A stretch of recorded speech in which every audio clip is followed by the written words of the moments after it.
Hello दोस्तों, स्वागत है आपका हमारे YouTube channel mission lecture UK 2025 पर। तो दोस्तों, आज और एक बेहतरीन क्लास के साथ एक प्रीवियस ईयर क्वेश्चन पेपर के साथ आपके सामने उपस्थित हुए हैं। तो दोस्तों, जिस प्रकार से आपके लगातार क्लासेस को प्यार मिल रहा है, उसके लिए हम आपके बहुत बहुत आभारी हैं। और दोस्तों, साथ ही साथ जो है आपको एक प्रैक्टिस सेट प्रतिदिन के हिसाब से यहाँ पर देखने को मिल रहा है।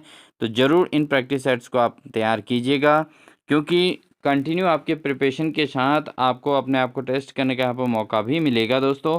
तो इसलिए चैनल पर बने रहें, और अगर चैनल पर नए हैं तो प्लीज़ चैनल को सब्सक्राइब कर लें, साथ ही बेल आइकन दबाकर ऑल नोटिफिकेशन ऑन कर लीजिएगा दोस्तों।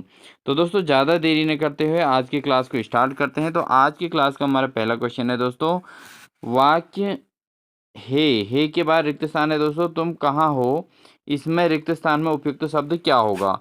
तो दोस्तों, ऑप्शन है कमल, अबला, प्रभो और समुद्र। तो दोस्तों, अगर हम यहाँ पर देखें तो यहाँ पर कौन सा शब्द एक्यूरेट बैठता है, वो बैठता है प्रभो। ठीक है, हे प्रभु तुम कहाँ हो। ठीक है दोस्तों, तो इसका ऑप्शन नंबर सी यहाँ पर सही हो जाएगा। बढ़ते हैं दोस्तों अगले प्रश्न में, स्वर या मात्रा की दृष्टि से दिए गए अशुद्ध शब्द के शुद्ध रूप को विकल्पों से चुनिए। तो दोस्तों, यहाँ पर जो है, यहाँ शब्द दिया गया है जगतार्पण, और उसके बाद जगत प्राण, उसके बाद दिया गया है जगत प्राण या जगत प्रण। तो इनमें से कौन सा शुद्ध रूप है दोस्तों, ये होता है आपका ऑप्शन नंबर बी, यानी कि जगत प्राण। ठीक है दोस्तों, जगत प्राण ये जो है शुद्ध रूप है दोस्तों, इसमें आधा तो यूज होता है। बढ़ते हैं दोस्तों अगले प्रश्न में, प्रश्न नंबर 3 है दोस्तों। क्योंकि दोस्तों, इसमें प्रत्येक एग्जाम में उत्तराखंड प्रवक्ता स्क्रीनिंग, पीसीएस प्री, वैयक्तिक सहायक, कनिष्ठ सहायक और उत्तराखंड पुलिस भर्ती से संबंधित कोई भी एग्जाम उत्तराखंड के अंतर्गत होगा तो 20 नंबर की हिंदी अवश्य रहेगी दोस्तों, इसलिए पहले क्वेश्चन हमने हिंदी के ही रखे हैं। ठीक है दोस्तों, फिर सामान्य ज्ञान, फिर उत्तराखंड, फिर रीजनिंग, और उसके बाद फिर हम चर्चा करते हैं सामान्य विज्ञान के क्वेश्चनों पे। तो ये सारा एक कॉम्बिनेशन है दोस्तों, जो जिससे आपके काफ़ी अच्छी खासी प्रिपरेशन यहाँ पे हो जाएगी। तो दोस्तों, यहाँ पर है स्वर या मात्रा की दृष्टि से दिए गए अशुद्ध शब्द के शुद्ध रूप को विकल्पों में से चुनिए। तो दोस्तों, अशुद्ध का शुद्ध रूप वाला ये क्वेश्चन है ये भी। तो इसमें देखते हैं कौन सा सही है दोस्तों, तो इसमें देखेंगे पहला वाला ही सही है दोस्तों। छोटी नी निर्लिप्त लिखे हैं दोस्तों ये 4 बार, तो छोटी नी, फिर छोटी ली के ऊपर रौ, और फिर आधा तो, फिर आधा पौ, फिर तो। ठीक है दोस्तों, तो निर्लिप्त ये शुद्ध रूप है दोस्तों, इसको आप अच्छे से देख लीजिएगा। बढ़ते हैं दोस्तों अगले प्रश्न में, क्वेश्चन नंबर 4 है दोस्तों यहाँ पे, वाक्य आपके दर्शन बड़े डॉट डॉट डॉट हैं में रिक्त स्थान में उपयुक्त शब्द क्या होगा। तो दोस्तों, यहाँ पर क्या है कि इसमें कौन सा शब्द आएगा, तो यहाँ पर अगर देखें तो पहले नंबर का शब्द ही फिट बैठता है, आपके दर्शन बड़े दुर्लभ हैं ना दोस्तों। तो इस तरीके से वाक्य बोला जाता है कि आपके दर्शन बड़े दुर्लभ हैं। तो यहाँ पर दुर्लभ शब्द जो है यहाँ पर सटीक बैठता है दोस्तों, शुद्ध रूप है। बढ़ते हैं दोस्तों अगले प्रश्न में। अगला प्रश्न है दोस्तों, सबके समानाधिकार पर विश्वास के लिए एक शब्द है। तो दोस्तों, जब समानाधिकार पर विश्वास के लिए एक शब्द क्या है, क्या होता है, तो ये वाक्यांश के लिए शब्द है दोस्तों, उसको कहते हैं समाजवाद। क्या कहते हैं दोस्तों, जब समानाधिकार पर विश्वास जब होता है तो उसको कहते हैं समाजवाद। ठीक है दोस्तों, बढ़ते हैं अगले प्रश्न में। अगला प्रश्न हमारे पास है दोस्तों, आंख के अंधे गांठ के पूरे मुहावरे का सही अर्थ क्या है। तो आंख के अंधे लेकिन गांठ के पूरे मुहावरे का सही अर्थ क्या होगा दोस्तों, इसका सही उत्तर होगा दोस्तों ऑप्शन नंबर बी, यानी कि धनी तो हैं परंतु मूर्ख हैं। आंख के अंधे गांठ के पूरे, इसका अर्थ होगा दोस्तों धनी परंतु मूर्ख। ठीक है दोस्तों, पढ़ते हैं अगले प्रश्न में। अगला प्रश्न है दोस्तों, जिसे किसी से लगाव न हो के लिए एक शब्द है। तो दोस्तों, जिसे किसी के से लगाव न हो तो इसके लिए एक शब्द क्या होगा, इसके लिए है दोस्तों निर्लिप्त शब्द। कौन सा शब्द, निर्लिप्त। निर्लिप्त का मतलब होता है जो किसी से लगाव ना रखता हो। तो जिसे किसी से लगाव ना हो उसके लिए शब्द क्या होता है दोस्तों, उसके लिए होता है निर्लिप्त। ठीक है दोस्तों, बढ़ते हैं अगले प्रश्न में।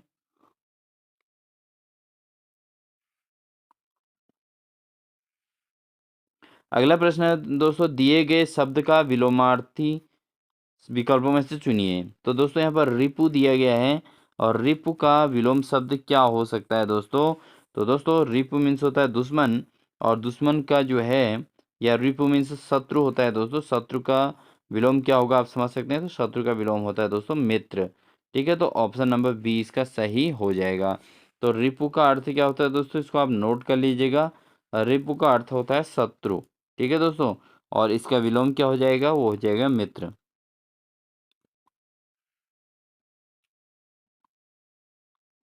बढ़ते हैं दोस्तों क्वेश्चन नंबर 9 की ओर। क्वेश्चन नंबर 9 है, मुदित महीपति मंदिर आए, सेवक सचिव सुमंत बुलाए, में अलंकार कौन सा है? तो मुदित महीपति मंदिर आए, सेवक सचिव सुमंत बुलाए, इसमें कौन सा अलंकार होगा दोस्तों? इसमें होगा आपका अनुप्रास अलंकार। ठीक है दोस्तों, कौन सा अलंकार इसमें है? ये होगा दोस्तों अनुप्रास अलंकार। ठीक है, बढ़ते हैं दोस्तों अगले प्रश्न में।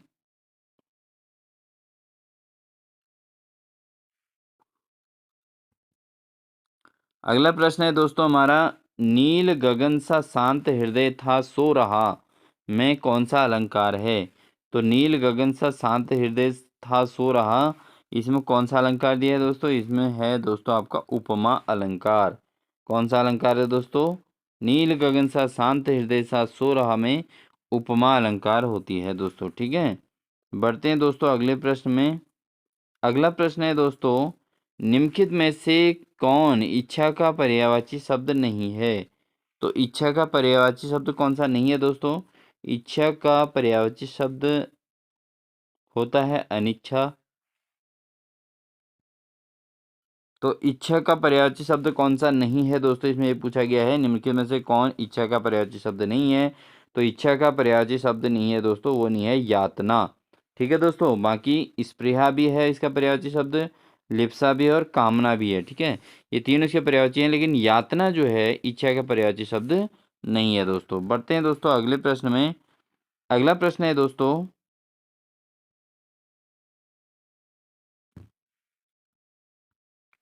दिए गए शब्द का विलोमार्थी इस विकल्पों में से चुनिए। तो यहाँ पर द्युति शब्द दिया गया है दोस्तों। द्युति का विलोम क्या होता है दोस्तों? अंधकार होता है। ठीक है, दिए गए शब्द का विलोमार्थी शब्द चुनना है। और द्युति मीन्स होता है दोस्तों प्रकाश, और प्रकाश का अपोजिट हो जाएगा दोस्तों, क्या हो जाएगा? अंधकार हो जाएगा। जबकि ज्योति मीन्स भी प्रकाश होता है, छवि मीन्स से प्रकाश होता है, प्रभा मीन्स प्रकाश होता है, तो इसलिए इसका अपोजिट जो है दोस्तों अंधकार हो जाएगा। बढ़ते हैं दोस्तों अगले प्रश्न में। क्वेश्चन नंबर 13 है दोस्तों,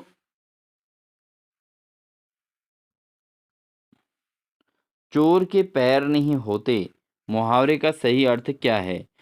तो चोर के पैर नहीं होते मुहावरे का सही अर्थ क्या है दोस्तों? कि पापी का मन हमेशा अस्थिर ही रहता है। तो चोर के पैर नहीं होते, इसका मन वो क्या हुआ? इसका अर्थ हुआ पापी का मन अस्थिर होता है। बढ़ते हैं दोस्तों क्वेश्चन नंबर 14 की ओर। क्वेश्चन नंबर 14 है दोस्तों, निम्नलिखित में से कौन आग का पर्यायवाची शब्द नहीं है? तो आग का पर्यायवाची शब्द कौन सा नहीं है दोस्तों? वो नहीं है दोस्तों विपथगा। क्या नहीं है दोस्तों आग का पर्यायवाची? विपथगा।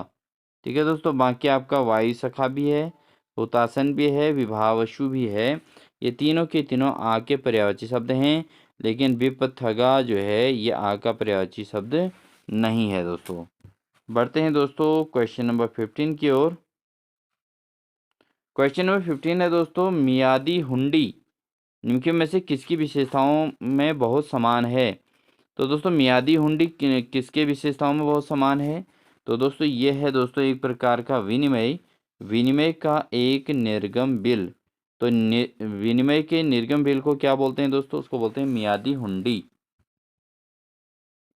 अगला क्वेश्चन है दोस्तों, निम्नलिखित में से दर्शन शास्त्र के किस स्कूल को मूल रूप से लोकायुक्त और ब्रह्मस्पत्य के नाम से भी जाना जाता था?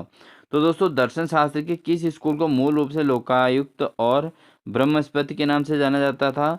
तो दोस्तों ये है आपका चारवाक। ठीक है दोस्तों, किसको? चारवाक को जो है लोकायुक्त और ब्रह्मस्पत्य के नाम से भी जाना जाता था। बढ़ते हैं दोस्तों क्वेश्चन नंबर 17 की ओर।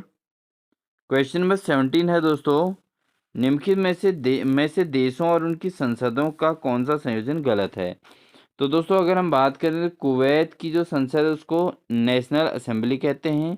भारत की जो संसद है उसको लोकसभा तथा राज्यसभा नाम दिया गया है। नेपाल की राष्ट्रीय पंचायत होती है। जबकि यहाँ पर दोस्तों ये ऑप्शन इसका गलत है, यानी कि ऑप्शन नंबर डी इसका गलत है। इराक का मजलिस नहीं होता है दोस्तों, ठीक है। बढ़ते हैं दोस्तों अगले प्रश्न में। अगला प्रश्न है दोस्तों हमारे पास कि गौतम बुद्ध को निर्वाण की प्राप्ति कहाँ हुई थी। तो बुद्ध को जो निर्वाण की प्राप्ति हुई थी कहाँ से हुई थी दोस्तों, ये हुई थी दोस्तों आपके ऑप्शन नंबर 2 यानी कि बोध गया से। तो बोध गया में जाकर गौतम बुद्ध ने निर्वाण की प्राप्ति की थी दोस्तों, ठीक है। बढ़ते हैं अगले प्रश्न में।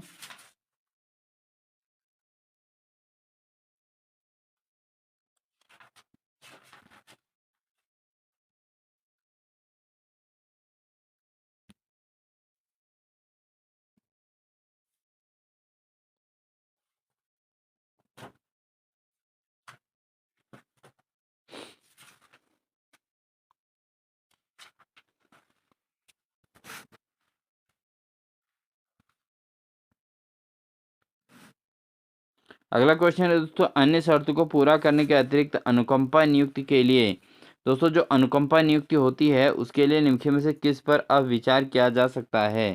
तो दोस्तों अन्य शर्तों को पूरा करने पर अनुकंपा नियुक्ति के लिए जो विचार लिया जा सकता है वो क्या है दोस्तों, वह है मृतक कर्मचारी की विवाहित बेटी। ठीक है दोस्तों, मृतक कर्मचारी की विवाहित बेटी पर यहाँ पर विचार किया जा सकता है। बढ़ते हैं दोस्तों अगले प्रश्न में।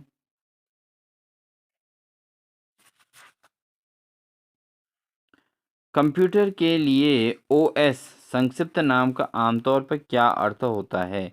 तो कंप्यूटर के लिए जो ओएस है दोस्तों, इसका आमतौर पर उपयोग क्या होना है दोस्तों, इसका होना है ऑप्शन नंबर 4 यानी कि ऑपरेटिंग सिस्टम। तो ऑपरेटिंग सिस्टम के रूप में ओएस का संक्षिप्त रूप आमतौर पर कार्य करता है।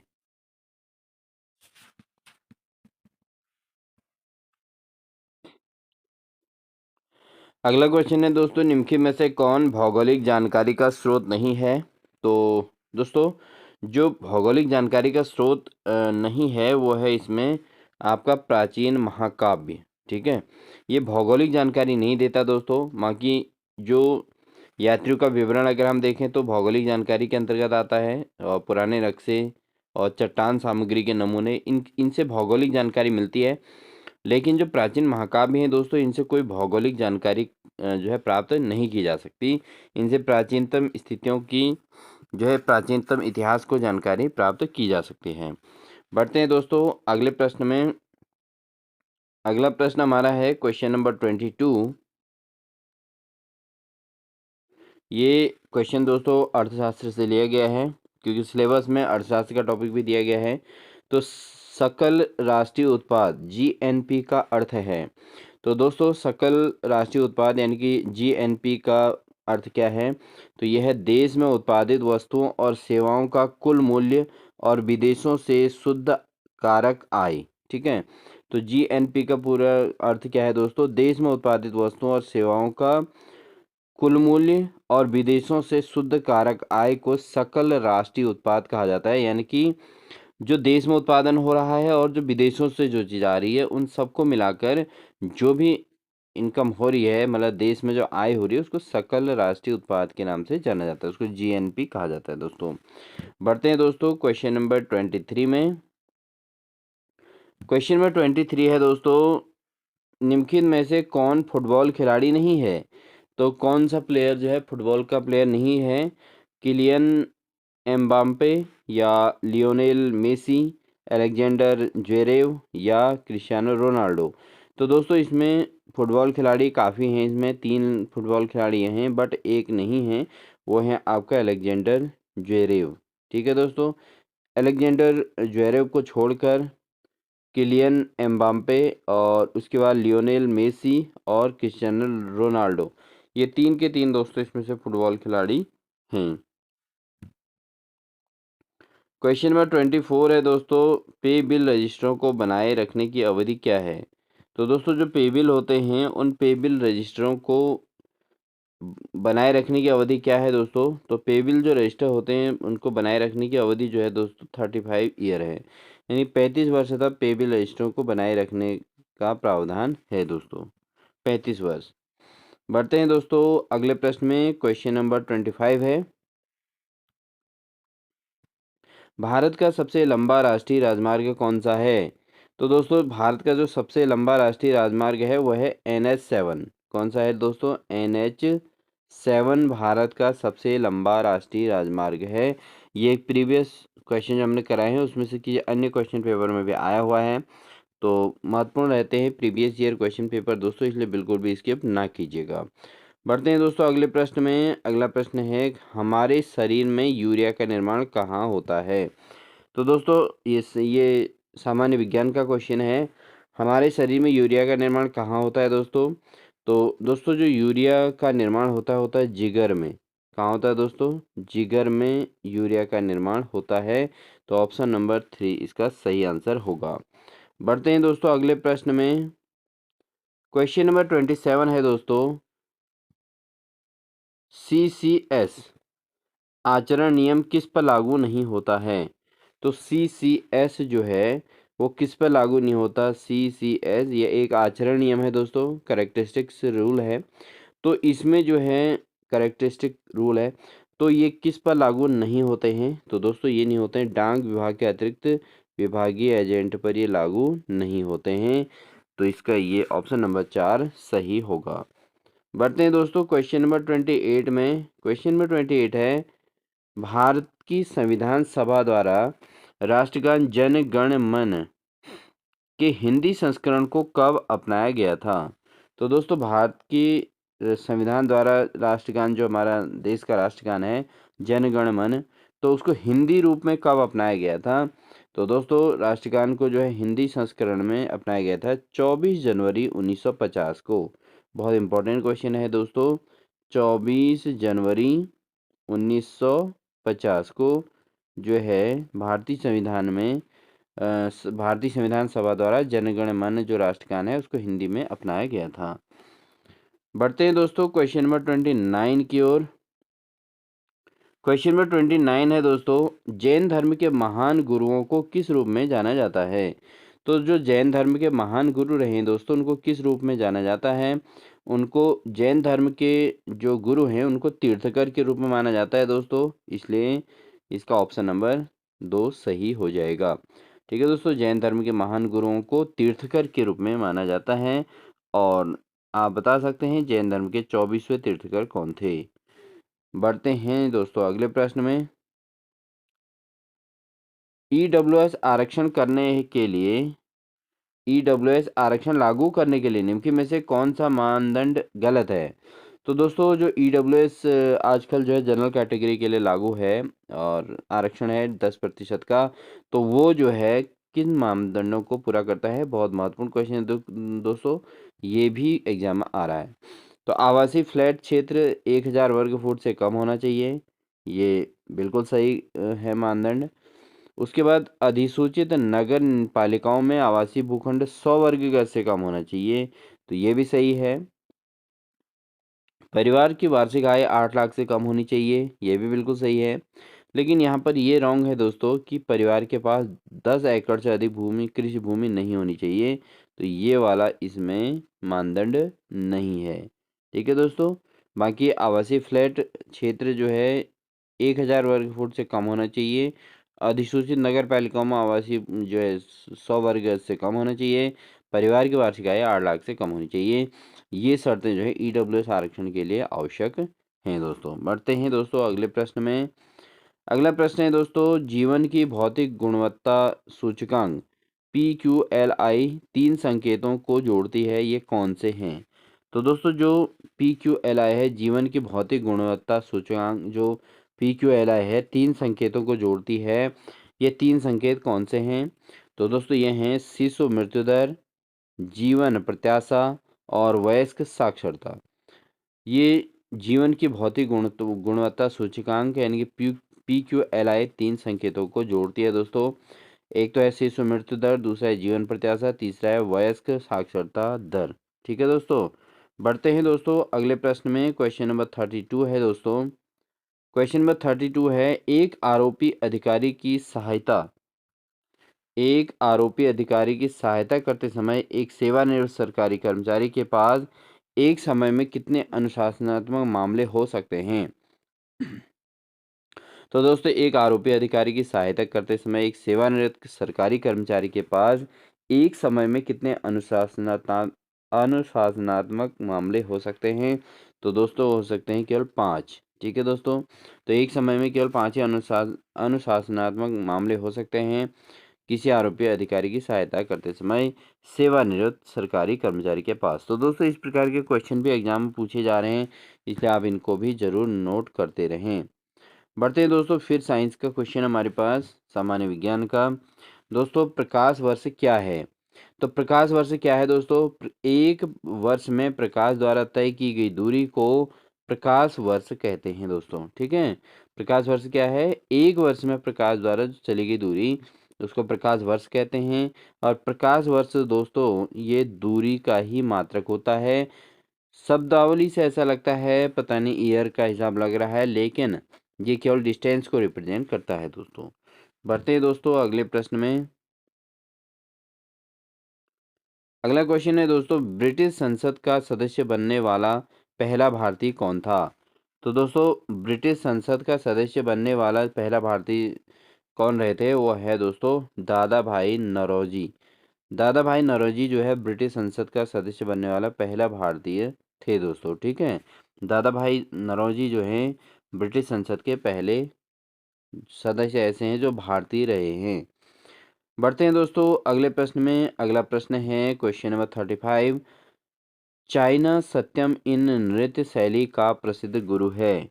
तो चाइना सत्यम इन इस नृत्य शैली का एक प्रसिद्ध गुरु कौन है? तो चाइना सत्यम जो एक नृत्य शैली है इसका गुरु है दोस्तों, वह है कुचिपुड़ी नृत्य। ठीक है दोस्तों। क्या है? कुचिपुड़ी नृत्य है दोस्तों चाइना सत्यम की नृत्य शैली का एक प्रसिद्ध गुरु। बढ़ते हैं दोस्तों अगले प्रश्न में। क्वेश्चन में 36 है दोस्तों। NEP 2020 के अनुसार NEP 2020 के अनुसार सर्व शिक्षा अभियान SSA को नए कार्यक्रम के रूप में शामिल किया जाएगा, इसका नाम क्या होगा? तो NEP 2020 की हम बात करें तो दोस्तों इसके अनुसार जो सर्व शिक्षा अभियान है उसको नए कार्यक्रम के रूप में शामिल किया जाएगा और इसका जो नाम होगा दोस्तों वह है समग्र शिक्षा स्कीम। ठीक है। NEP 2020 का जो नया नाम है दोस्तों वह है समग्र शिक्षा स्कीम। ठीक है। SSA। बढ़ते हैं दोस्तों अगले प्रश्न में। अगला प्रश्न बहुत महत्वपूर्ण है दोस्तों। क्वेश्चन नंबर 37 है दोस्तों। निम्नलिखित में से कौन सी लघु अवधि में एक विनिर्माण फर्म के लिए एक निश्चित लागत है? तो दोस्तों लघु अवधि के लिए एक विनिर्माण फर्म के लिए एक निश्चित लागत है। तो दोस्तों ये क्या है? भवनों पर बीमा। जो भवनों पर बीमा होता है दोस्तों वो एक लघु अवधि में एक विनिर्माण फर्म के लिए एक निश्चित लागत होती है दोस्तों। बढ़ते हैं दोस्तों क्वेश्चन नंबर 38 की ओर। क्वेश्चन नंबर 38 है दोस्तों, निम्नलिखित में से किस संवैधानिक संशोधन द्वारा शिक्षा के अधिकार को मौलिक अधिकार बनाया गया था? तो कौन सा संविधान संशोधन ऐसा हुआ था जिसके जिसके द्वारा शिक्षा के अधिकार को मौलिक अधिकार बनाया गया था दोस्तों? वो था दोस्तों 86वां 86वां जब जो है संविधान संशोधन हुआ था दोस्तों, उसमें शिक्षा के अधिकार को मौलिक अधिकार बना दिया गया था और जिसमें 1 से 14 वर्ष तक के बच्चों के लिए निःशुल्क और अनिवार्य शिक्षा का प्रावधान रखा गया था। ठीक है दोस्तों। बढ़ते हैं क्वेश्चन नंबर 39 में। क्वेश्चन नंबर 39 है दोस्तों, निम्नलिखित परिस्थितियों में किसके तहत एक सरकारी कर्मचारी को निलंबित किया जा सकता है? तो कौन सी परिस्थिति ऐसी है जिसके तहत एक सरकारी कर्मचारी को निलंबित किया जा सकता है? तो दोस्तों वह है किसी भी आपराधिक अपराध के संबंध में उसके खिलाफ एक मामले के लिए। ठीक है दोस्तों। तो कोई भी आपराधिक अपराध हुआ हो और उसके संबंध में उसके खिलाफ एक मामले के लिए सरकारी कर्मचारी को निलंबित किया जा सकता है। बढ़ते हैं दोस्तों अगले प्रश्न में। अगला प्रश्न है दोस्तों कथन और उसके जो है कथन पर आधारित एक प्रश्न है। काफ़ी हमारे जो है सब्सक्राइबर का कहना था कथन आधारित प्रश्न भी आप इंक्लूड कीजिए सर। तो ये इस पेपर में कथन आधारित क्वेश्चन है दोस्तों, देख सकते हैं आप। तो नीचे दो कथन दिए गए हैं, कथन 1 कथन 2। हिंदुस्तानी गायन संगीत की रचना का सबसे पुराना रूप ध्रुपद है। और दूसरा है पांडवानी। पांडवानी संगीत पर आधारित एक पौराणिक कथा है और मध्य प्रदेश से संबंधित है। तो दोस्तों यहाँ पर अगर हम बात करें इन कथनों की, कथन एक और सत्य है या दो असत्य है, इस टाइप से इनमें क्वेश्चन नीचे पूछे गए हैं कि कौन सा कथन सत्य है कौन नहीं है क्या है। तो इन कथनों की अगर हम बात करें तो पहला कथन जो है हिंदुस्तानी गायन संगीत की रचना का सबसे पुराना रूप ध्रुपद है। बिल्कुल सही है दोस्तों ये, क्योंकि हिंदुस्तानी गायन संगीत की रचना का सबसे पुराना जो रूप है वो ध्रुपद है दोस्तों। दूसरा है पांडवानी संगीत पर आधारित एक पौराणिक कथा है और मध्य प्रदेश से संबंधित है। ये इसका दूसरा कथन है। ये दोनों के दोनों कथन सत्य हैं दोस्तों, यानी कि ऑप्शन नंबर 2 इसका सही आंसर होगा। बढ़ते हैं दोस्तों अगले प्रश्न में।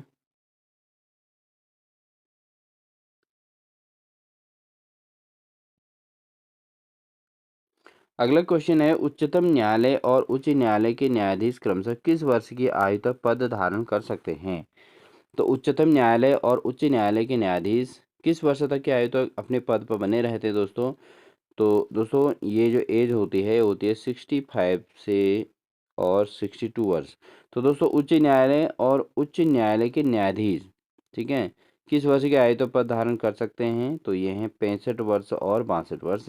तो उच्च न्यायालय का 65 वर्ष और उच्च न्यायालय के न्यायाधीश जो हैं दोस्तों वो 62 वर्ष तक जो है पद धारण कर सकते हैं। बढ़ते हैं दोस्तों अगले प्रश्न में। क्वेश्चन नंबर 42 है दोस्तों, सिंधु घाटी सभ्यता का महान स्नानागार कहाँ पाया गया था। तो दोस्तों सिंधु सभ्यता जो थी, सिंधु सभ्यता के दौरान जो सिंधु घाटी सभ्यता में महान स्नानागार जो प्राप्त हुए थे वो हुए थे दोस्तों मोहनजोदड़ो से। कहाँ हुए थे दोस्तों, मोहनजोदड़ो से सिंधु घाटी सभ्यता के महान स्नानागार प्राप्त हुए थे। बढ़ते हैं दोस्तों अगले प्रश्न में। क्वेश्चन नंबर 43 है दोस्तों, समुद्र में ज्वार का कारण क्या है। तो समुद्र में ज्वार भाटा जो आते हैं दोस्तों उसमें से ज्वार का कारण क्या है दोस्तों, वह है सूर्य और चंद्रमा का गुरुत्वीय आकर्षण। ठीक है दोस्तों, समुद्र में ज्वार भाटा जो उत्पन्न होते हैं तो उसमें जो है सूर्य और चंद्रमा का गुरुत्वीय आकर्षण के कारण समुद्र में ज्वार आते हैं। बढ़ते हैं दोस्तों क्वेश्चन नंबर 44 की ओर। क्वेश्चन नंबर 44 है दोस्तों, निम्नलिखित में से कौन सा भारतीय अर्थव्यवस्था की प्रमुख विशेषता नहीं है। तो भारतीय अर्थव्यवस्था की कौन सी विशेषता नहीं है, तो कौन सी इसमें नहीं है दोस्तों, वह है आपका ऑप्शन नंबर 4 मजबूत राजकोषीय स्थिति जो है भारतीय अर्थव्यवस्था की प्रमुख विशेषता नहीं है। ठीक है दोस्तों, जो भारतीय अर्थव्यवस्था के अंतर्गत इसकी विशेषताएं क्या क्या हैं। जो विशेषताएं हैं उनकी बात करें तो श्रम की कम दक्षता है। ठीक है दोस्तों, कम प्रति व्यक्ति आय भी इसकी विशेषता है भारतीय अर्थव्यवस्था की, और बेरोजगारी भी इसकी विशेषता के अंतर्गत आता है। लेकिन मजबूत राजकोषीय स्थिति जो है भारतीय अर्थव्यवस्था की एक प्रमुख विशेषता नहीं है, क्योंकि मजबूत राजकोषीय स्थिति पॉसिबल नहीं है। बढ़ते हैं दोस्तों क्वेश्चन नंबर 45 पर। एक दिन जोड़ा जाता है जब कोई व्यक्ति इस प्रकार अंतर्राष्ट्रीय तिथि रेखा को पार करता है। तो दोस्तों जब कोई व्यक्ति जो है अगर पूर्व से पश्चिम की ओर, जब कोई व्यक्ति पूर्व से पश्चिम की ओर अंतर्राष्ट्रीय तिथि रेखा को पार करता है तो फिर उसमें एक दिन जोड़ दिया जाता है। ठीक है, तो अंतर्राष्ट्रीय तिथि रेखा को पार करने पर पूर्व से पश्चिम की ओर चलने पर एक दिन जुड़ जाता है। बढ़ते हैं दोस्तों अगले प्रश्न में। अगला प्रश्न है दोस्तों, कोटेशन या बोली के बिना सामान खरीदने के लिए वित्तीय 46 सीमा क्या है। तो कोटेशन या बोली के बिना सामान खरीदने के लिए जो वित्तीय 46 है सीमा क्या है दोस्तों, ये है आपका 25,000 रुपये। ठीक है दोस्तों, तो 25,000 है कोटेशन के लिए। ठीक है, तो बोली के बिना सामान खरीदने के लिए या कोटेशन या बोली के बिना सामान खरीदने के लिए वित्तीय सीमा 46 सीमा क्या है, यह है 25,000। बढ़ते हैं दोस्तों अगले प्रश्न में। तो दोस्तों आजकल एग्जाम में इसी प्रकार के क्वेश्चन आ रहे हैं, तो इसलिए कोई लिमिट नहीं है, सिलेबस इसीलिए बड़ा है। आपको पूरा को पूरा प्रिपेयर होके चलना होगा, दिमाग को कंसंट्रेट करके चलना होगा। राजस्थान में खेतड़ी परियोजना किसके उत्पादन के लिए प्रसिद्ध है दोस्तों? तो जो खेतड़ी परियोजना है राजस्थान के अंतर्गत, वह है दोस्तों ताम्र उत्पादन के लिए खेतड़ी परियोजना जो है प्रसिद्ध है। ठीक है दोस्तों, ताम्र के उत्पादन के लिए खेतड़ी परियोजना प्रसिद्ध है राजस्थान में। बढ़ते हैं दोस्तों अगले प्रश्न में, क्वेश्चन नंबर 48 है। जब अदालत के एक कर्मचारी को एक अदालत से दूसरी अदालत में स्थानांतरित किया जाता है, तो उसे अपने वेतन और भत्ता प्राप्त करने के लिए क्या आवश्यक है? तो एक अदालत में एक कर्मचारी को एक अदालत से दूसरी अदालत में जो स्थानांतरित किया जाता है, तो उसे अपना वेतन और भत्ता प्राप्त करने के लिए क्या आवश्यक होता है दोस्तों? वो होता है आपका अंतिम वेतन प्रमाण पत्र, उसको उपस्थित करना होता है। ठीक है दोस्तों, क्या करना होता है? अंतिम वेतन प्रमाण पत्र अपना उपस्थित करना होगा। बढ़ते हैं दोस्तों अगले प्रश्न में, किस वर्ष में वायु प्रदूषण अधिनियम लागू हुआ था? किस वर्ष में वायु अधिनियम यानी कि प्रदूषण की रोकथाम और नियंत्रण के लिए लागू किया गया था दोस्तों? वो हुआ था 1981 में। 1981 में जो है वायु प्रदूषण अधिनियम लागू किया गया था। 1981 में ये किया गया था दोस्तों। बढ़ते हैं दोस्तों अगले प्रश्न में। अगला प्रश्न है दोस्तों, कोशिका झिल्ली की सुरक्षा और लाल रक्त कणिकाओं आरबीसी के गठन के लिए प्रमुख आवश्यक लिपोफिलिक वसा घुलनशील विटामिन कौन सा है? तो कोशिका झिल्ली की सुरक्षा और लाल रक्त कणिकाओं के गठन के लिए कौन सा लिपोफिलिक यानी कि विटामिन कौन सा है दोस्तों? वह है आपका विटामिन ई। ठीक है, कोशिका झिल्ली की सुरक्षा के लिए कौन सा विटामिन आवश्यक है दोस्तों, या आरबीसी के लिए कौन सा विटामिन आवश्यक है? वह है विटामिन ई, इसके लिए आवश्यक होगा दोस्तों। बढ़ते हैं दोस्तों क्वेश्चन नंबर 51 में। क्वेश्चन नंबर 51 है दोस्तों, नोबेल पुरस्कार किस क्षेत्र में नहीं दिया जाता है? तो बात करें नोबेल की दोस्तों, औषधि के क्षेत्र में नोबेल पुरस्कार मिला हुआ है, साहित्य के क्षेत्र में मिलता है, भौतिक विज्ञान के रूप में भी नोबेल पुरस्कार मिलता है दोस्तों, बट गणित शास्त्र के लिए कोई नोबेल पुरस्कार नहीं दिया जाता। तो नोबेल पुरस्कार किस क्षेत्र में नहीं दिया जाता? गणित के क्षेत्र में नहीं दिया जाता है दोस्तों। बाकी औषधि, साहित्य और भौतिकी तीनों के क्षेत्र में नोबेल पुरस्कार दिया जाता है। बढ़ते हैं दोस्तों अगले प्रश्न में। क्वेश्चन नंबर 52 है, निम्नलिखित में से कौन सा उपनिषद गद्य में लिखा गया है? तो दोस्तों ये क्वेश्चन भी बहुत बार पूछा गया है, सामान्य जानकारी वाला क्वेश्चन है ये, सामान्य ज्ञान वाला। तो इसमें कौन सा उपनिषद गद्य में लिखा गया है? तो दोस्तों वह है बृहदारण्य। कौन सा दोस्तों? बृहदारण्यक जो है गद्य में लिखा गया है। बाकी सभी इसमें पद्य रूप में लिखे हुए उपनिषद हैं, लेकिन बृहदारण्यक जो है, बृहदारण्यक ये जो है दोस्तों उपनिषद गद्य के रूप में लिखा गया है। बढ़ते हैं दोस्तों अगले प्रश्न में। क्वेश्चन नंबर 53 है, निम्नलिखित में से कौन सा संगीतकार वाद्य यंत्र सितार बजाने के लिए प्रसिद्ध है? तो सितार वादक के रूप में कौन प्रसिद्ध रहे हैं दोस्तों? वह है रविशंकर। रविशंकर जो है दोस्तों ये सितार वादक के रूप में प्रसिद्ध रहे हैं दोस्तों। बढ़ते हैं दोस्तों अगले प्रश्न में। अगला प्रश्न हमारे पास है क्वेश्चन नंबर 54, एलटीसी का लाभ उठाने के लिए एक सरकारी कर्मचारी अपना गृह नगर बदल सकता है। तो जो एलटीसी है उसके लाभ उठाने के लिए एक सरकारी कर्मचारी अपना गृह नगर बदल सकता है। तो कहाँ दोस्तों? अपने संपूर्ण सेवा में एक बार। तो एलटीसी कर्मचारी जो होते हैं वो सरकारी कर्मचारी अपना गृह नगर कब बदल सकता है? पूरे सेवा काल के दौरान एक बार अपना गृह नगर बदल सकता है। बढ़ते हैं दोस्तों क्वेश्चन नंबर 55 में। क्वेश्चन नंबर 55 है दोस्तों, भारतीय संदर्भ में व्यावसायिक मार्गदर्शन के लिए सबसे उपयुक्त चरण क्या है? तो भारतीय संदर्भ में जो व्यावसायिक मार्गदर्शन के लिए सबसे उपयुक्त चरण है दोस्तों वह है वरिष्ठ माध्यमिक चरण। वरिष्ठ माध्यमिक चरण जो है व्यावसायिक मार्गदर्शन के लिए सबसे उपयुक्त चरण में काउंट होता है दोस्तों। बढ़ते हैं दोस्तों अगले प्रश्न में। चोरी, धोखाधड़ी आदि मामले के मौद्रिक सीमा क्या है? इसके ऊपर मामले की को जांच के लिए पुलिस को सूचित किया जाता है। तो चोरी, धोखाधड़ी और आय इससे संबंधित जो मौद्रिक सीमा है वो क्या है दोस्तों? वह है आपका 50,000 रुपये। ठीक है, तो रुपये 50,000 तक की जब मौद्रिक जो है चोरी धोखाधड़ी का मामला आते हैं, तो उससे ऊपर के मामले की जांच के लिए पुलिस को सूचित कर दिया जाता है। बढ़ते हैं दोस्तों अगले प्रश्न में। क्वेश्चन नंबर 57 है, आर्थिक विकास को बढ़ावा देने के लिए सरकार द्वारा सबसे अधिक संभावना है किसकी? तो आर्थिक विकास को बढ़ावा देने के लिए सरकार की सबसे अधिक संभावना क्या है दोस्तों? यह है दोस्तों निवेश करने के लिए प्रोत्साहन प्रदान करने की।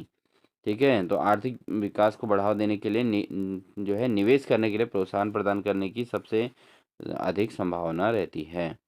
बढ़ते हैं दोस्तों क्वेश्चन नंबर 58 में, व्यक्तिगत कंप्यूटर खरीदने के लिए स्वीकार्य अग्रिम राशि की मात्रा क्या है? तो व्यक्तिगत अगर कंप्यूटर खरीदना है तो उसके लिए स्वीकार्य अग्रिम राशि की मात्रा क्या है दोस्तों? वह है दोस्तों आपका 50,000 या कंप्यूटर की वास्तविक कीमत जो भी हो उतने तक की जो है स्वीकार्य अग्रिम राशि की मात्रा रखी गई है, 50,000 रखी गई है दोस्तों। बढ़ते हैं दोस्तों अगले प्रश्न में। अगला प्रश्न है, राज्यसभा के पदेन सभापति कौन हैं? तो राज्यसभा के पदेन सभापति किन्हें नियुक्त किया जाता है दोस्तों? वह हैं राज्यसभा के पदेन सभापति उपराष्ट्रपति ही राज्यसभा के पदेन सभापति होते हैं। कौन है दोस्तों? उपराष्ट्रपति। ठीक है दोस्तों, बढ़ते हैं अगले प्रश्न में। अगला प्रश्न है, महासागरीय धाराएं किसके कारण होती हैं? तो जो महासागरीय धाराएं उत्पन्न होती है दोस्तों वो किसके कारण उत्पन्न होती हैं? वो होती हैं दोस्तों स्थायी हवाएं। तो स्थायी हवाओं के कारण महासागरीय धाराएं उत्पन्न होती हैं दोस्तों। तो इसका ऑप्शन नंबर 4 इसका सही आंसर हो जाएगा।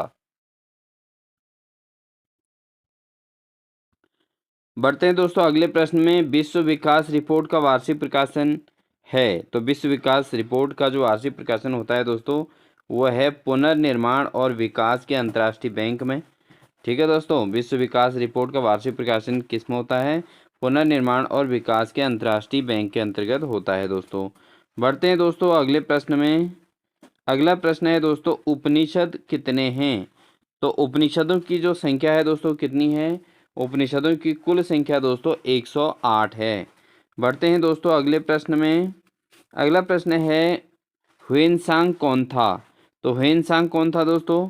तो ह्वेनसांग जो है हर्षवर्धन के शासनकाल में दौरान चीनी यात्री जो भारत आया था वो हर्षवर्धन के शासनकाल में आया था, उसी को ह्वेनसांग कहा गया है दोस्तों। ह्वेनसांग जो था वो हर्षवर्धन के शासनकाल में भारत आया था और यह एक चीनी यात्री था दोस्तों। बढ़ते हैं दोस्तों अगले प्रश्न में। निम्नलिखित में से कौन सी एक आग्नेय चट्टान है? तो दोस्तों ग्रेनाइट ऑप्शन में है, ग्रेनाइट, स्लेटी पत्थर और उसके अलावा क्वार्टजाइज या संगमरमर।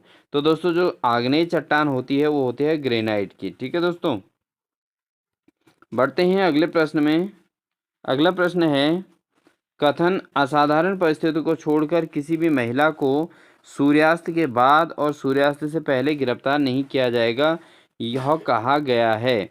तो दोस्तों जब किसी महिला को गिरफ्तार किया जाता है तो या तो सूर्यास्त से पहले कर दिया जाता है या सूर्योदय के बाद किया जाता है, और उस बीच में जो है सूर्यास्त होने के बाद और सूर्योदय से पहले किसी महिला को गिरफ्तार नहीं किया जाता। ये किस आधार पर है दोस्तों? ये है दंड प्रक्रिया संहिता के अंतर्गत ये बात कही गई है। बढ़ते हैं दोस्तों अगले प्रश्न में। अगला प्रश्न है हमारा, आमतौर पर अनुशासनात्मक मामले के मूल दस्तावेजों को कौन रखेगा? तो दोस्तों जो अनुशासनात्मक मामले होते हैं उसके जो दस्तावेज होते हैं किसके द्वारा रखे जाते हैं? वो रखे जाते हैं प्रस्तुतकर्ता अधिकारी के द्वारा। बढ़ते हैं दोस्तों अगले प्रश्न में। अगला प्रश्न है दोस्तों, किस अवधि के दौरान संस्कृत को शाही शिलालेखों की भाषा के रूप में मजबूती से स्थापित किया गया था? तो दोस्तों किस शासनकाल किस साम्राज्य के दौरान ये हुआ था कि संस्कृत को शाही शिलालेखों की भाषा के रूप में मजबूती से स्थापित किया गया था? तो दोस्तों ये हुआ था गुप्त साम्राज्य के अंतर्गत। बढ़ते हैं दोस्तों अगले प्रश्न में। अगला प्रश्न दोस्तों हमारा है हिंदी से संबंधित। हिंदी के महान कवि तुलसीदास किस किस काल में रहते थे? तो दोस्तों जो हिंदी के महान कवि तुलसीदास हैं वो किस काल से संबंधित हैं दोस्तों? तो ये थे दोस्तों अकबर के शासनकाल में। ठीक है दोस्तों, बढ़ते हैं दोस्तों अगले प्रश्न में। दांडी मार्च आगे लाया, तो दांडी मार्च के द्वारा किस चीज़ को आगे लाया गया दोस्तों? तो दांडी मार्च के द्वारा दोस्तों यहाँ पर सविनय अवज्ञा आंदोलन को आगे लाया गया था दांडी मार्च के द्वारा। ठीक है दोस्तों, बढ़ते हैं दोस्तों अगले प्रश्न में। अगला प्रश्न है दोस्तों, जब ब्लीचिंग पाउडर की कार्बन डाइऑक्साइड के साथ क्रिया कराई जाती है तो दोस्तों सामान्य विज्ञान का क्वेश्चन है कि जब ब्लीचिंग पाउडर की कार्बन डाइऑक्साइड के साथ क्रिया कराई जाती है, 10th स्टैंडर्ड का क्वेश्चन है दोस्तों साइंस का ये, तो उससे क्या निकलता है दोस्तों, उससे क्लोरीन गैस निकलती है। ठीक है दोस्तों, जब ब्लीचिंग पाउडर की कार्बन डाइऑक्साइड के साथ क्रिया कराई जाती है तो उससे क्लोरीन गैस निकलती है दोस्तों। क्योंकि दोस्तों आजकल सभी एग्जाम्स 12th स्टैंडर्ड से ऊपर के हैं, तो इसलिए ये 10th में साइंस सभी की कॉमन होती है, तो इसलिए ऐसे क्वेश्चन भी पूछे जा रहे हैं। बढ़ते हैं दोस्तों अगले प्रश्न में। समूह सी के अधिकारी द्वारा वर्षगांठ, धार्मिक कार्यों, शादी जैसे कार्यों के संबंध में उपहार के रूप में कितनी राशि प्राप्त की जा सकती है। तो दोस्तों अगर किसी ग्रुप सी के अधिकारी के द्वारा अगर किसी वर्षगांठ, धार्मिक कार्य या शादी जैसे कार्यों के संबंध में उपहार के रूप में अगर राशि प्राप्त की जा सकती है तो कितनी की जा सकती है दोस्तों, 7500 रुपये तक की प्राप्त की जा सकती है। बढ़ते हैं दोस्तों अगले प्रश्न में। अगला प्रश्न सामान्य ज्ञान से है दोस्तों, निम्न में से कौन सा युग्म क्वाड के साथ साथ G7 समूह का सदस्य है। तो दोस्तों क्वाड यानी कि QUAD और G7 जो G7 समूह है, तो उससे कौन इनमें से जो है सदस्य है। तो दोस्तों इसका जो सही आंसर होगा वो होगा आपका ऑप्शन नंबर 3 यानी कि जापान और अमेरिका। ठीक है दोस्तों, जापान और अमेरिका जो है क्वाड के साथ साथ जो है G7 के भी सदस्य हैं दोस्तों। बढ़ते हैं दोस्तों अगले प्रश्न में। अगला प्रश्न है, तो निम्नलिखित में से भारत का कौन सा समुद्री खाद्य निर्यातक बंदरगाह डॉलर मूल्य के पद में शीर्ष पर है। तो दोस्तों जो भारत का समुद्री खाद्य निर्यातक बंदरगाह है वो है दोस्तों विशाखापट्टनम। विशाखापट्टनम सबसे शीर्ष स्थान पर है दोस्तों भारत का बंदरगाह। ठीक है दोस्तों, बढ़ते हैं दोस्तों अगले प्रश्न में। अगला प्रश्न है दोस्तों हमारा, भक्ति आंदोलन के संस्थापक शंकराचार्य किससे संबंधित थे। तो दोस्तों जो भक्ति आंदोलन के संस्थापक थे शंकराचार्य जी, वो किससे संबंधित थे। तो दोस्तों शंकराचार्य जो थे दोस्तों वो दक्षिण भारत से संबंधित हैं दोस्तों। ठीक है, बढ़ते हैं दोस्तों अगले प्रश्न में। अगला प्रश्न बहुत इंपॉर्टेंट है दोस्तों, भारत में 8 केंद्र शासित प्रदेश हैं। कथन है 1, भारत में 8 केंद्र शासित प्रदेश हैं जिनमें से केवल 3 में विधानसभाएं हैं। और कथन 2 है दोस्तों, 5 केंद्र शासित प्रदेश ऐसे हैं जिनकी लोकसभा में एक एक सीट है। तो दोस्तों इनमें से कौन सा कथन सत्य है असत्य ये हमको बताना है। तो दोस्तों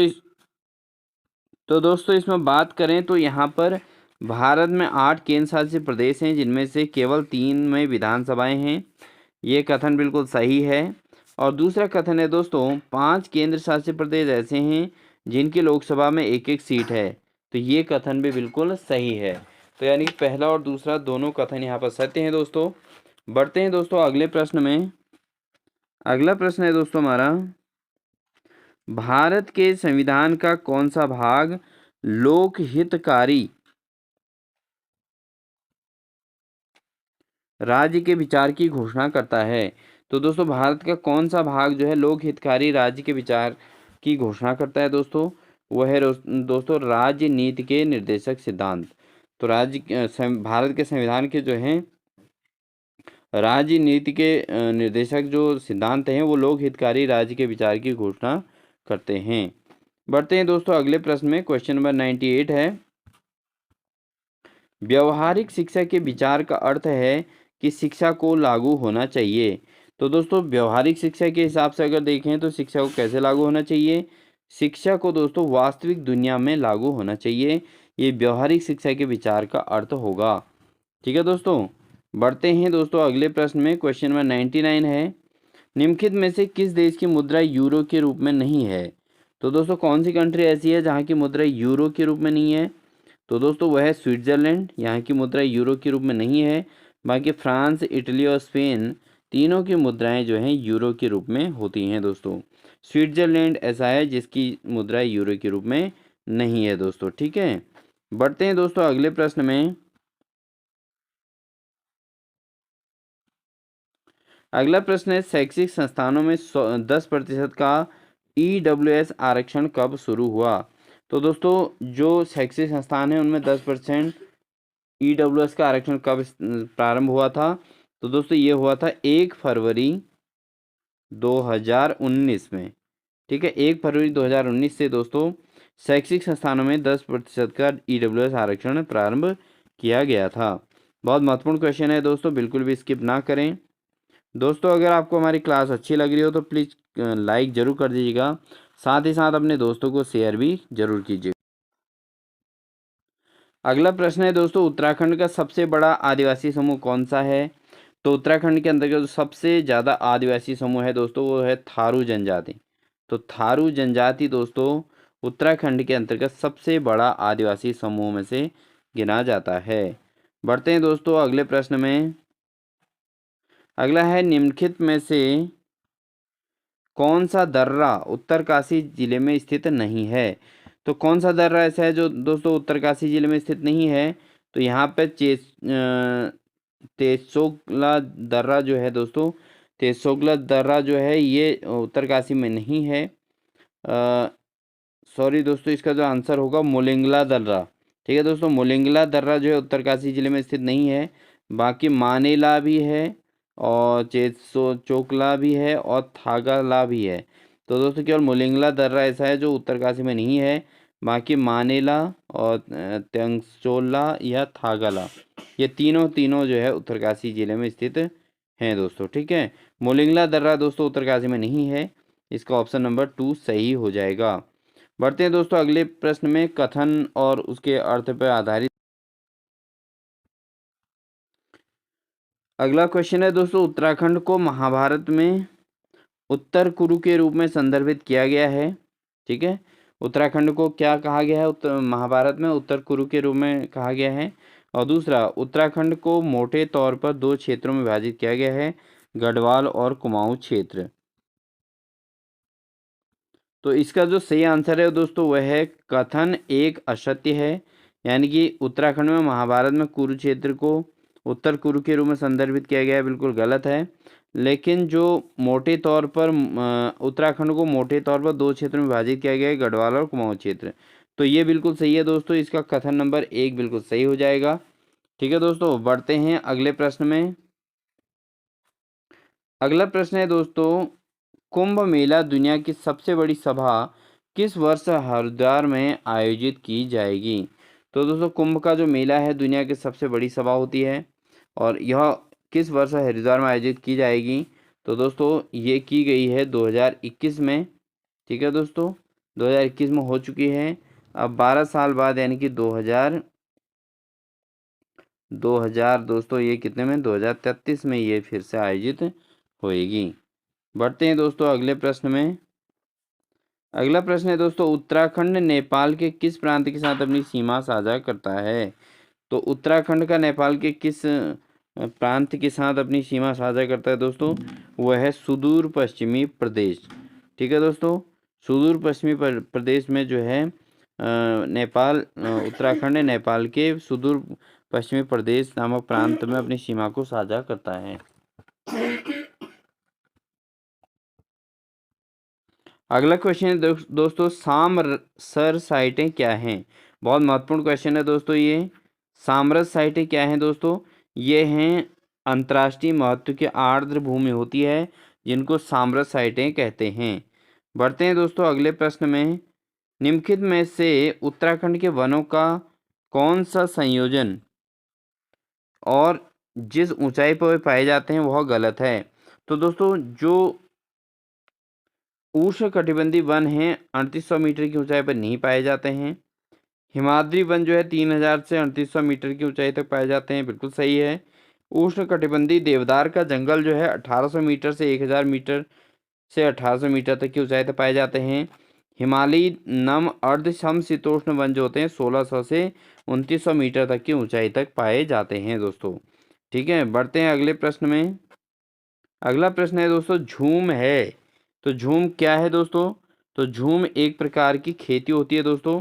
कृषि की एक खेती को झूम खेती कहा जाता है दोस्तों।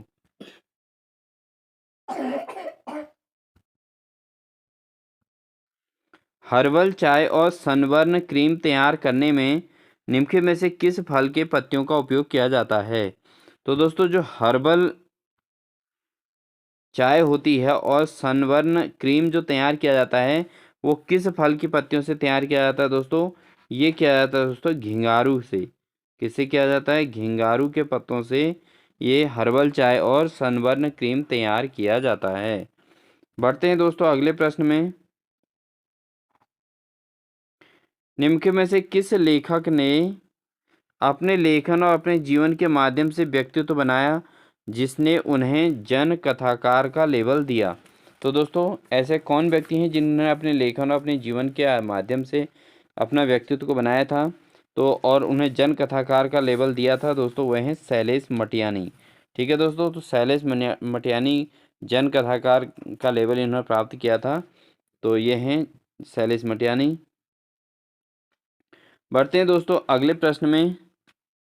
निम्नलिखित में से उत्तराखंड का मुख्यमंत्री कौन था जिसने उत्तराखंड में राजस्व पटवारी पुलिस व्यवस्था समाप्त किया? तो दोस्तों जो उत्तराखंड में राजस्व अबलिक पटवारी पुलिस व्यवस्था जो समाप्त की थी किसने की थी? ये की थी दोस्तों पुष्कर सिंह धामी के द्वारा। ठीक है दोस्तों, बढ़ते हैं दोस्तों अगले प्रश्न में। अगला प्रश्न है, निम्नलिखित में से कौन सा स्थान सिडकुल से जुड़ा नहीं है?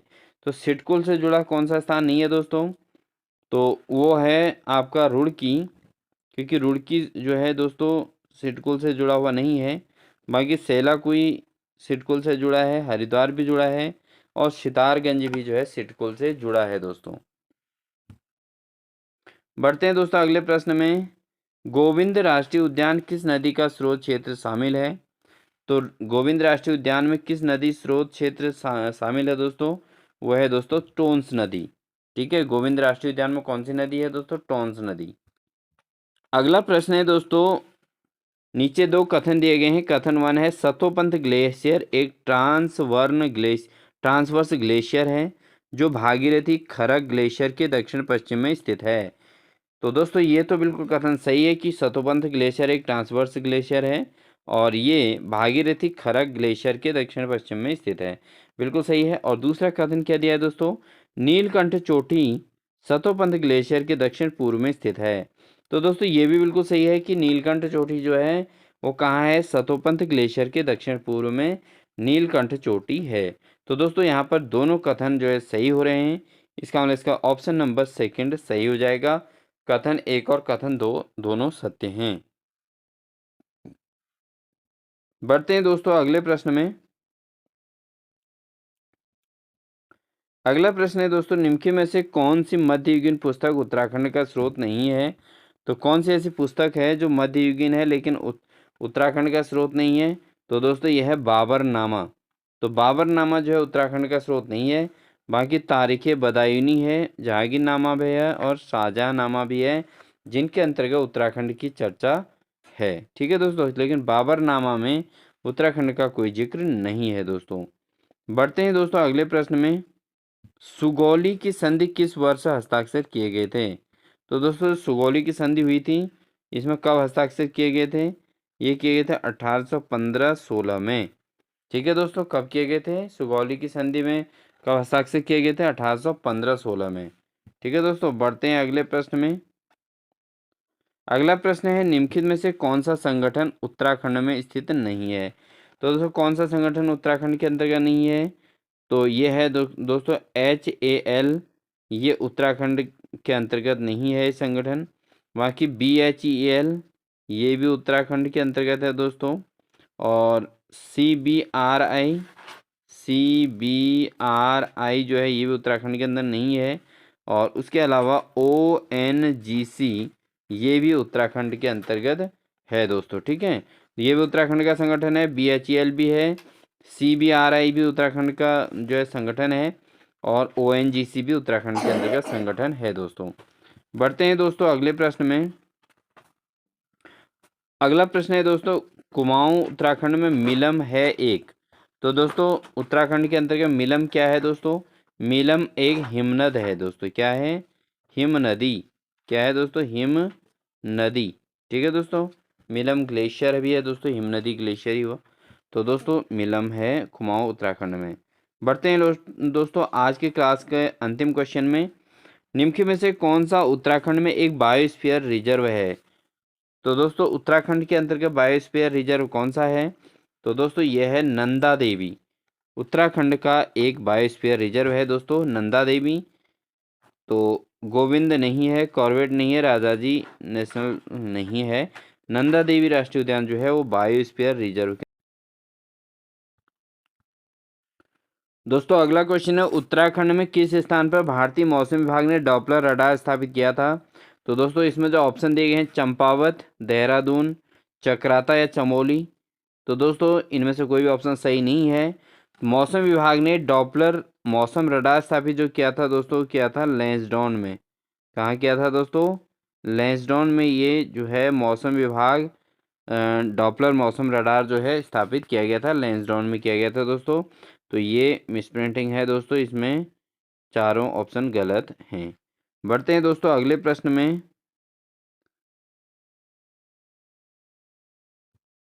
अगला प्रश्न है दोस्तों गढ़वाल पेंटिंग किसने बनाई थी? तो गढ़वाल पेंटिंग किसकी रचना है दोस्तों? वह है मौला राम की रचना है दोस्तों। ऑप्शन नंबर सही है, सेकंड सही होगा दोस्तों। गढ़वाल पेंटिंग किसने बनाई थी?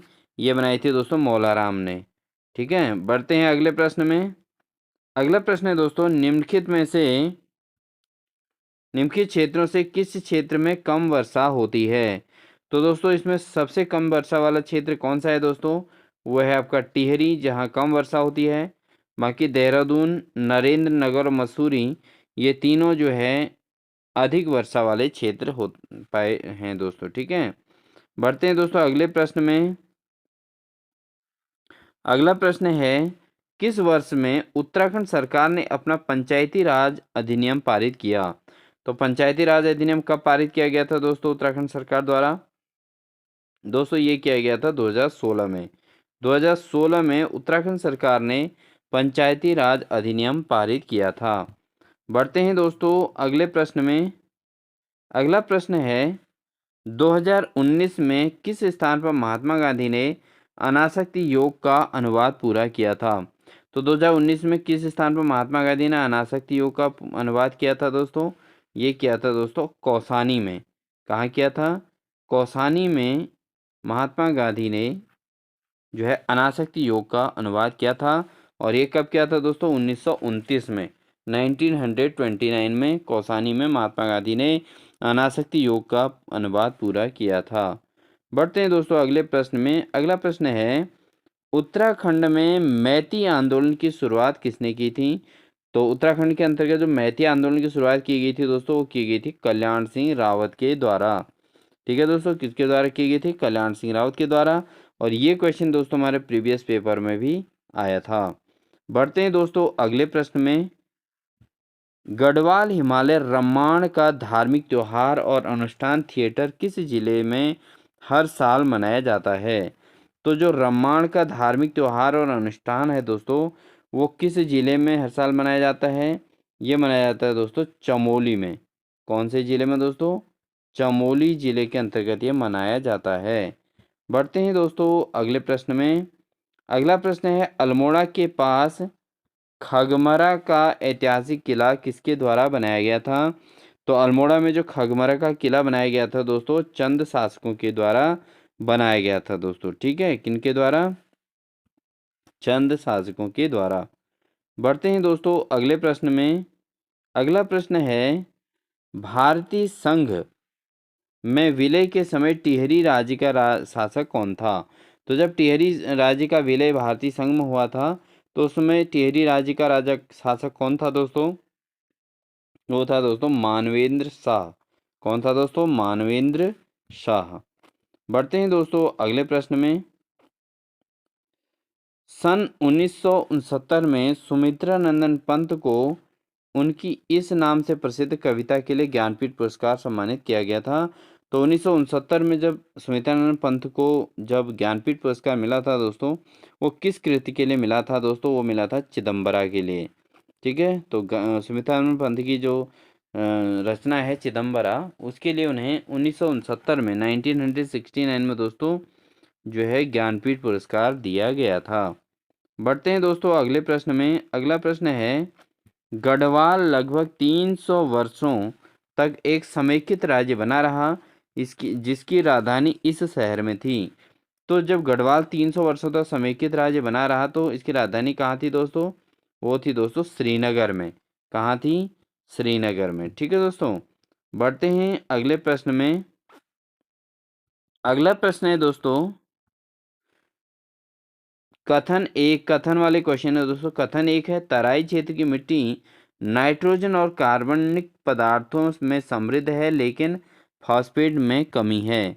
तो ये बिल्कुल सही है दोस्तों। जो तराई क्षेत्र की मिट्टी होती है इसमें नाइट्रोजन और कार्बन की मात्रा बहुत अधिक होती है लेकिन फॉस्फेट की मात्रा बहुत ही कम होती है।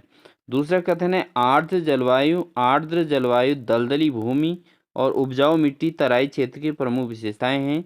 तो जो आर्द्र जलवायु होती है वो दलदली भूमि के लिए और उपजाऊ मिट्टी की प्रमुख विशेषताओं के अंतर्गत आर्द्र जलवायु आता है दोस्तों। ठीक है, बढ़ते हैं दोस्तों अगले प्रश्न में। अगला प्रश्न है दोस्तों, उत्तराखंड में ग्रीन डे कब मनाया जाता है? तो उत्तराखंड के अंतर्गत कौन सा दिन ग्रीन डे के रूप में मनाया जाता है दोस्तों? ये मनाया जाता है 5 जुलाई। ठीक है दोस्तों, 5 जुलाई को उत्तराखंड में ग्रीन डे मनाया जाता है। बढ़ते हैं दोस्तों अगले प्रश्न में। अगला प्रश्न है, उत्तराखंड में प्रकाशित होने वाला पहला समाचार पत्र कौन था? तो उत्तराखंड के अंतर्गत प्रकाशित होने वाला पहला समाचार पत्र जो था वो कौन सा था दोस्तों? वो है अल्मोड़ा अखबार। ठीक है दोस्तों, तो उत्तराखंड में प्रकाशित होने वाला पहला समाचार पत्र कौन सा है? वो है अल्मोड़ा अखबार है दोस्तों। बढ़ते हैं दोस्तों अगले प्रश्न में। क्वेश्चन नंबर 135 है दोस्तों। क्वेश्चन नंबर 135 है दोस्तों, उत्तराखंड के किस शहर को दुनिया की पैराग्लाइडिंग राजधानी के रूप में विकसित करने के लिए रोड मैप तैयार किया गया है? तो दोस्तों उत्तराखंड में कौन सा शहर ऐसा है जो जो पैराग्लाइडिंग राजधानी के रूप में विकसित किया जा रहा है? वह है दोस्तों टिहरी। टिहरी को पैराग्लाइडिंग राजधानी के रूप में विकसित करने के रोड मैप तैयार किए जा रहे हैं। बढ़ते हैं दोस्तों अगले प्रश्न में। अगला प्रश्न है, अन्नपूर्णा पर्वत पर चढ़ने वाली पहली भारतीय महिला कौन है? तो दोस्तों अन्नपूर्णा पर्वत पर चढ़ने वाली पहली भारतीय महिला है प्रियंका मोहित। ठीक है दोस्तों, कौन है? प्रियंका मोहिते। ठीक है दोस्तों, बढ़ते हैं अगले प्रश्न में। अगला प्रश्न है कथन वाला। इसमें दो कथन दिए गए हैं दोस्तों। पहला कथन है, सरस्वती नदी माना गांव बद्रीनाथ मंदिर के पास अलकनंदा में मिलती है। ये बिल्कुल सही है दोस्तों। सरस्वती नदी जो है वो माना गांव में और बद्रीनाथ मंदिर के पास अलकनंदा नदी में मिलती है। दूसरा है, घृत गंगा और ऋषि गंगा अलकनंदा की प्रमुख सहायक नदियां हैं। ये बिल्कुल गलत है दोस्तों। ये बिल्कुल कथन दो बिल्कुल सही गलत है। कथन एक बिल्कुल सही है। तो इसका जो सही आंसर होगा वो चौथा आंसर होगा। कथन एक सत्य है लेकिन कथन दो असत्य है दोस्तों। ठीक है, में अगला प्रश्न है, कालू मेहरा किससे जुड़ा हुए हैं? तो दोस्तों कालू मेहरा किससे जुड़े हुए हैं दोस्तों? तो कालू मेहरा जो है दोस्तों 1857 की विद्रोह के समय से कालू मेहरा जुड़े हैं। डोलापाल के आंदोलन से कोई लेना देना नहीं, कोली बेगार से नहीं, चिपको आंदोलन नहीं। 1857 की जब विद्रोह हुआ था तो उस समय कालू मेहरा ने जो है काफ़ी संघर्ष किया था दोस्तों। बढ़ते हैं दोस्तों अगले प्रश्न में। उत्तराखंड का उत्तर दक्षिण विस्तार लगभग कितना है? तो उत्तराखंड का जो उत्तर दक्षिणी विस्तार कितना है दोस्तों? वह है 320 किलोमीटर। ये इसकी चौड़ाई है उत्तराखंड की। ठीक है दोस्तों, बढ़ते हैं दोस्तों अगले प्रश्न में। अगला प्रश्न है दोस्तों हमारा, निम्नलिखित में से कौन सा उत्तराखंड का राजकीय वृक्ष है? तो उत्तराखंड का राजकीय वृक्ष कौन सा है दोस्तों? तो ऑप्शन है 4 यानी कि बुरांश जो है उत्तराखंड का राजकीय वृक्ष है दोस्तों। ठीक है, तो ये थी दोस्तों हमारी आज की क्लास, जिसके अंतर्गत हमने कंटिन्यू उत्तराखंड से संबंधित और जीके जीएस और रीजनिंग से संबंधित क्वेश्चन किए हैं। तो दोस्तों आपको हमारी क्लास कैसी लगी प्लीज़ ज़रूर बताइएगा, कमेंट सेक्शन में ज़रूर बताइएगा। साथ ही अगर हमारे चैनल पर नए हैं तो प्लीज़ चैनल को सब्सक्राइब कर लीजिए, बेल आइकन दबाकर और नोटिफिकेशन ऑन कर लीजिएगा, जिससे आपको इसी प्रकार की लगातार क्लासेस देखने को मिलेंगी। और साथ ही दोस्तों आप प्लेलिस्ट में जाके हमारे अन्य क्लासेस को भी देख सकते हैं, जिसके अंतर्गत हमने हिंदी की और अन्य सभी जो है यहाँ पर प्रीवियस ईयर क्वेश्चन लगातार कराए जा रहे हैं। प्रतिदिन एक प्रीवियस क्वेश्चन पेपर को आप रिवाइज करके अपने नॉलेज को भी गेन कर सकते हैं और अपनी मजबूती को और मजबूत बना सकते हैं, अपनी तैयारी को और मजबूत कर सकते हैं। इससे आपको टेस्टिंग भी हो जाएगी कि आप कितना स्कोर कर पा रहे हैं। तो यही बातें हैं दोस्तों जो आपके करियर में काम आ सकते हैं। तो बिल्कुल आप लोग मेहनत पर जुटे रहें बिल्कुल। और इन्हीं सभी बातों के साथ आप सभी को हार्दिक शुभकामनाएं देते हुए wish you all the best. Channel पर नए हैं तो प्लीज़ सब्सक्राइब जरूर कर दीजिएगा दोस्तों। वीडियो अच्छी लगी हो तो लाइक भी ज़रूर कर दीजिएगा।